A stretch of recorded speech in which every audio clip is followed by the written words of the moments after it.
Hey folks, wanted to do a video on the upcoming summer solstice, June 21st. This is when Jupiter is within 5 degrees of Saturn. These are the outer planets that move slow, take their time, and when they come together, they have very powerful meanings. Also, Pluto's being involved. Pluto's blowing things up and starting over. I did a video back in January talking about this, which I'll include a few clips in the video here. But look at what they got going on the summer solstice. Luciferian March on One World Government in Raleigh, North Carolina. Now, what is the Luciface, the Gates vaccine from hell coming out with the Luciferus, the tracking device? You know, and those dots, those quantum dots. Tell if you've been vaccinated or not. Oh, by the way, they're having a Luciferian March on Washington, D.C. on June 21st. Oh, also on Sunday in Columbus, Ohio, you can attend your Luciferian March. Who's putting this on? Who's organizing this? This is going to be in Cincinnati, Ohio at Piatt Park.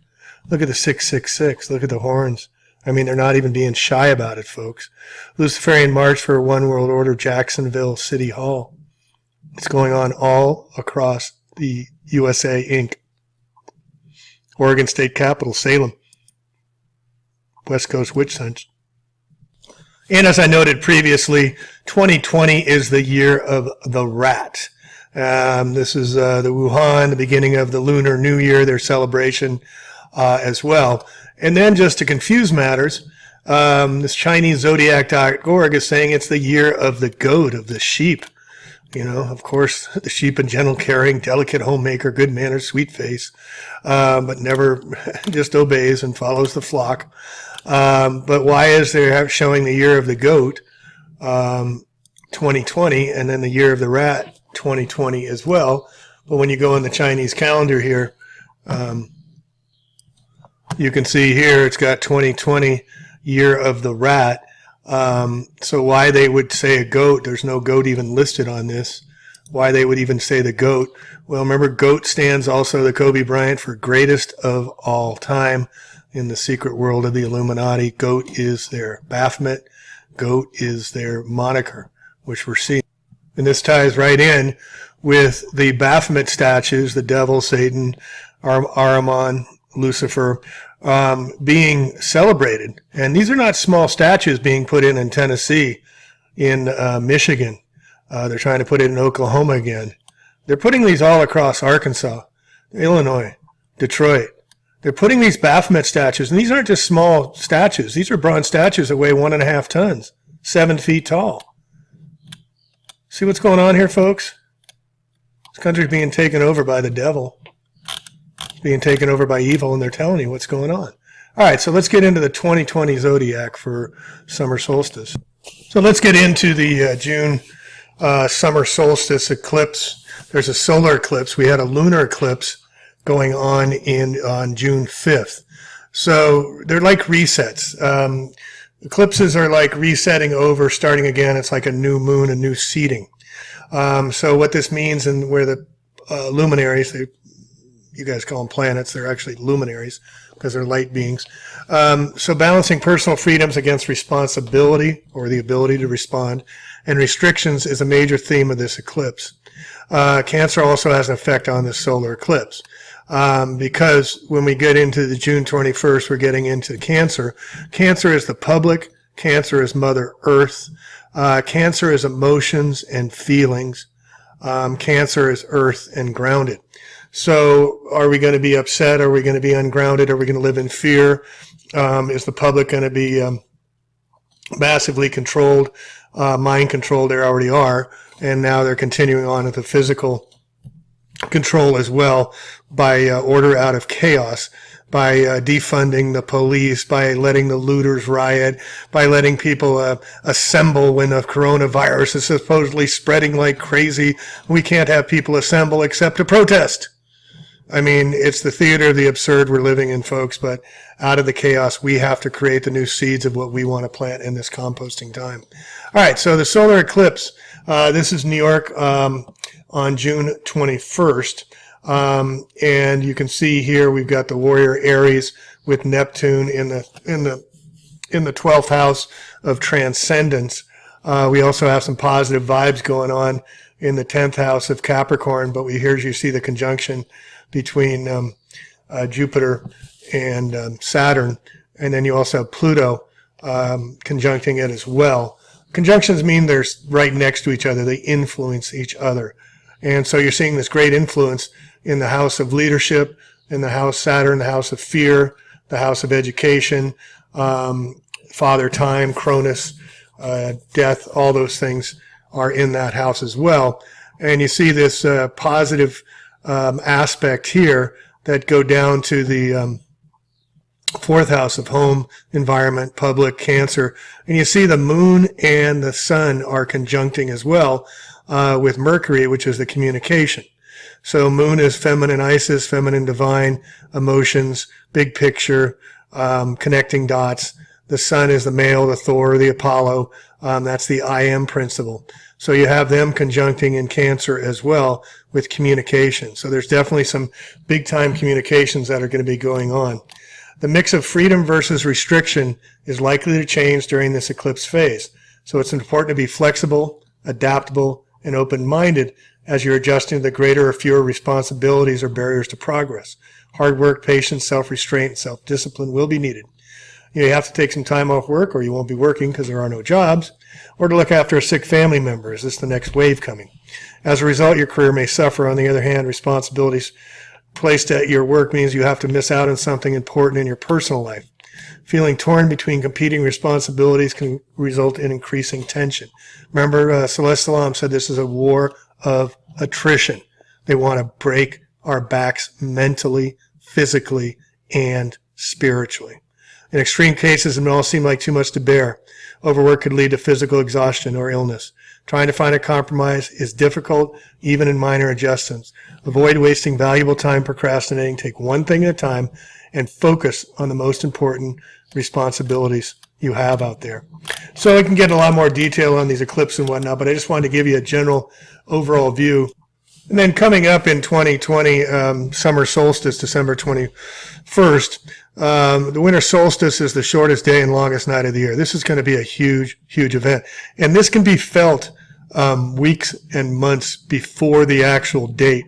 So you could see it happening before the date occurs, as its effects are felt. So this again is the between December 20th and 23rd.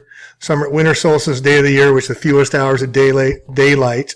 Remember, this is Vision 2020. Remember, this is perfect eyesight.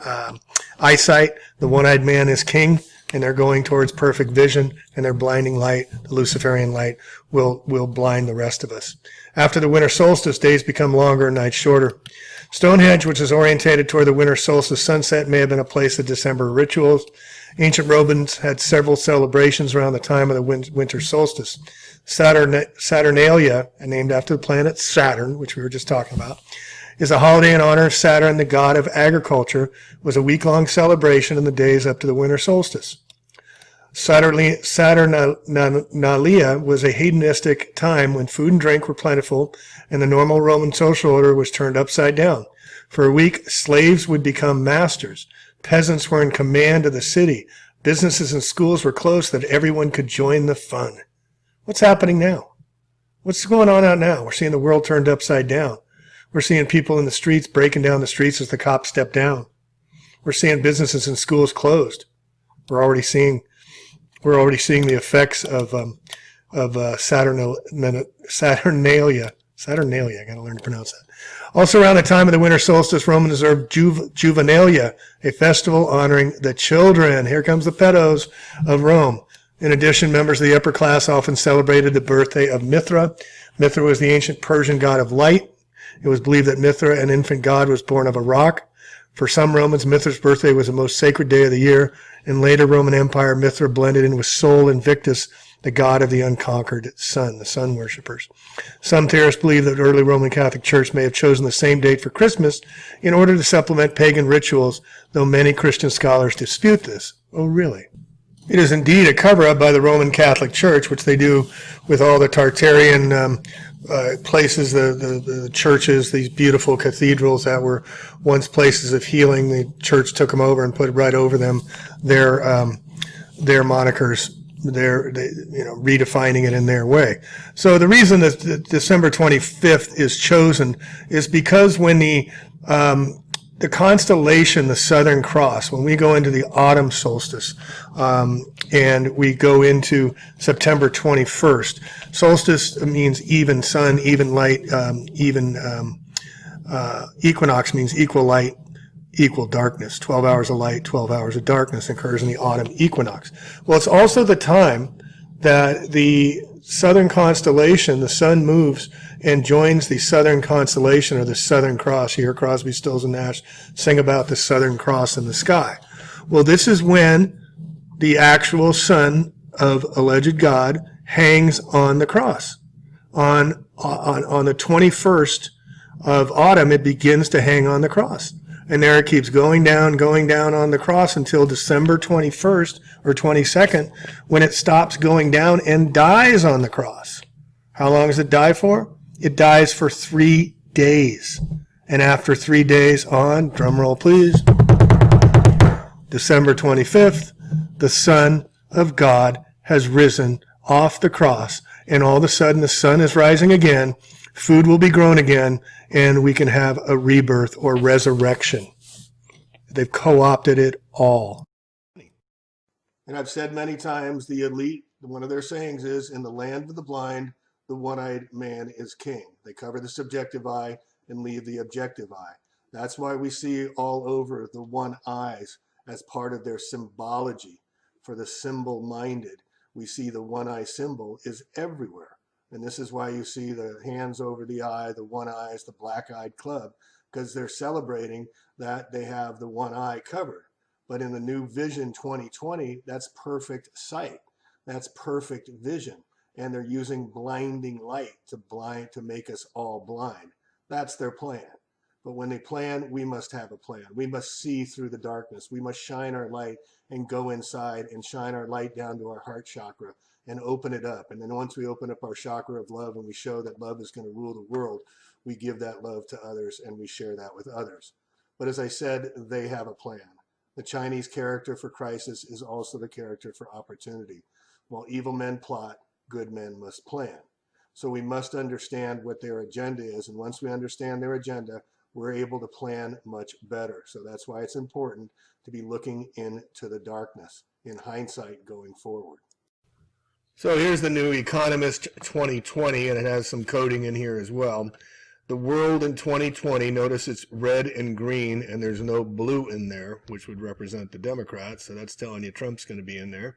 Trump, Brexit, and then we got AI here, artificial intelligence, to Mars. And then after that, we've got climate X. And then we have the word recession, RECESSION mode. And then below that, we have the word die. And then below that, we have the word bond, B-O-N-D. The bonds will probably have to rally. Interest rates will go up as the stock market collapses. And then we have the words Beethoven, which I thought was very interesting, along with Bond. So it could be James Bond and Beethoven. And then vision, vision SB. And then as the letters get much smaller, we see diversity at war. And war being the second to last line, and I couldn't read the bottom line. So what are they telling you? Notice how the vision is in very, very small letters, and it's in red. You're going to get some red eye from your vision, from not being able to sleep with all that's going on. So as we enter Aries and the equinox at the beginning of spring, it'll initiate a very volatile second quarter. I imagine the markets are going to be in chaos by then, catalyzing a conjunction between Mars, which is the warrior, breaking things up, quick action, fighting, Jupiter, which is expansion, so it's expanding that war, Pluto blowing things up, and Capricorn bringing out the fear. That's a shakeup of societal structures. It's going to be a very, very difficult time, but if you're aware and you can prepare, you're going to be better able to adapt and to adjust. So just give you a heads up in part two, I'm going to get into the great conjunction as it's known. Two of them are happening. One is going to be the first time in a long time, the conjunction again with Saturn and Jupiter on with 5 degrees of separation on June 21st on the summer solstice. And then the big one's going to be the Jupiter conjunction with Saturn, known as the Great Conjunction. And that's going to be on the winter solstice, where it's at 0 degrees. It's on top of each other in Aquarius, which is of the people, of the communities, of the institutions. And that's the cyclical conjunction between Jupiter and Saturn that occurs every 20 years, and the preeminent method of demarcating historical eras in traditional astrology. When these two, Jupiter and Saturn, come together, there's the intensity of old forms dying as well as the fertility of new growth beginning. Saturn's contraction, Jupiter's expansion. In the past century, their cycle is aligned with transitions in between decades and their oppositions marking the start of each decade. This astrologer, Danielle Ferrara, she was writing about the great conjunction that occurs when an election or inauguration year, that the president is likely to die in office. So when they take office, this is an election year coming up November 3rd, or selection as we should say, because it's already known. The table at the end of this, the table here I'm showing, shows that this has been the case since 1940, except for the last two conjunctions. However, there were assassination attempts with both these presidents. And you can see during these conjunctions, the presidents who were elected around the Great Conjunction, there was assassinations, pneumonia, heart attack, death action. So this is the Great Conjunction, Jupiter conjuncting Saturn in Aquarius, which I'll get into more. So in closing here, there's nothing easy going to be about 2020. Your soul came here, its sole purpose was to take on this battle. And this is a great battle, folks. This is something that no one has had the opportunity to face and to change and to steer a new course in thousands of years. We are very fortunate to be in these times, but we have to develop our will, our fortitude, our intestinal guts to take on this great challenge. It also contains a potent force with dissolution and volatility. By actively asserting the role you wish to play in molding the world to come, the test you face in 2020 will help you cultivate new levels of inner strength as well as new skills to share with others. And throughout the year, folks, ask yourself, what do you need to let go of to make space for something else to enter? This will be the unknown potential and challenges arising as we enter the era of Jupiter and Saturn, uniting the air signs at the end of the year, which we'll go over in part 3. The air signs, as I said, are of the mind. This is a mental game to see if we have the physical will to go into our hearts and let our spirits soar, to take on the enemy and say, I'm going to party with you and you can't own my ass. You'll never own my ass because I am the master of my destiny. So if you want to do a personal reading about your personal purpose for coming into this world, I'd love to help you out with an astrology reading. Here's my email you can look at. And I'll do part 2 as we get closer and a little further down the road. But those that fail to prepare to fail. So hopefully this has helped you give a little bit guidance going forward. And don't give in to the fear, folks. Find your tribe, find others, get paired, get prepped, and mentally prepare yourself. It's going to be tough, but coming out of it, it's going to be glorious. It's the end of the darkness. This is the end of the darkness and the dawning of the light of a new day. We're bringing light to our families, to our children, to the future of all children, the future of all life by what we do here today. So plan your work and work your plan. You're not alone. Peace and love one another.